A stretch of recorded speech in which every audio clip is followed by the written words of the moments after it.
Artistang bugbog sa insika, harap na, walang tako, fearless, ang ikawalo, sexy actress. Di na mismong karawan ni Jolo, biglang nagbago na ang desisyon ni Osang. Ayoko lang naman kasi yung sa media ko una nalalaman.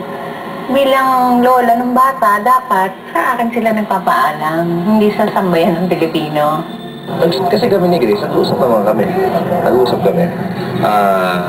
So yun, dumating sa time na pinasusundo sa akin yung bata. Teka, sige. Hiramin ka na ba yan? Paalam mo kay mami. Sabi siya, paalam sa mami mo. Sige.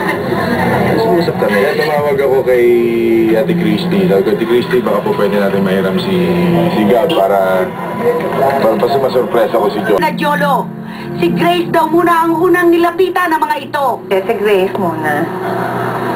Sabi ko, ayoko, basta lang, ayoko, gano'n. Tinitingnan ko lang yung diskarte niya bilang magulang. Pinausap niya si Jolo.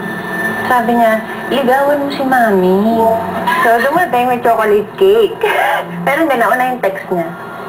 Pwede ko po bang mahiram yun? Oo, sabi kong gano'n. The night before, nalaman kay Tita Christy. Nakiusap si Senator. Gagawin niya sorpresa sa kay Jolo. Tapos next ko na si Jolo na... Bigla na lang nag-text sa akin, paano ba yan? Patay. Nawala na surprise ng tatay mo sa'yo. Doon pa lang sa nalaman ko na yun. Naghihintay na lang ako na may sumundo sa bata. Kahit hindi na nga nag-text si Jolo. At saka parang ano yan eh, wish nga niya, di ba? So, ba't di pa natin ibigay? At noong March 14 nga, sa isang pribadong hapunan, kasama na ng buong pamilya ni Jolo ang anak nitong si Budoy. Ang pinakamagandang regalong natanggap nito sa kanyang kaarawan.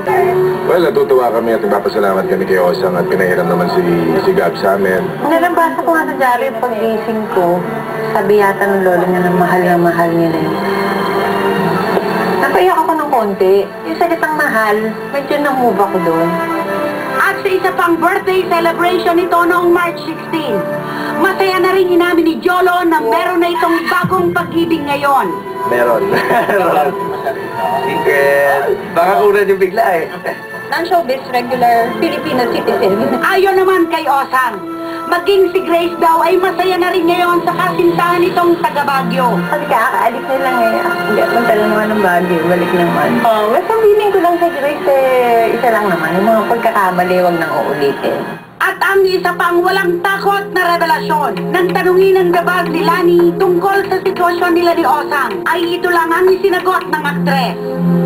Hindi kasi kami nag-uusap pa magpahanggang ngayon. Yung isa sa mga malulungkot na bahagi ng sitwasyong ito. Ayon sa kanya, kahit anong oras daw naman ay handa na siyang makipag-ayos. Pero nang hingan namin siya ng mensahe para kay Osang, ay ito lang ang nasabi ni Lani. Mukhang ma-misinterpret na naman. Bakit na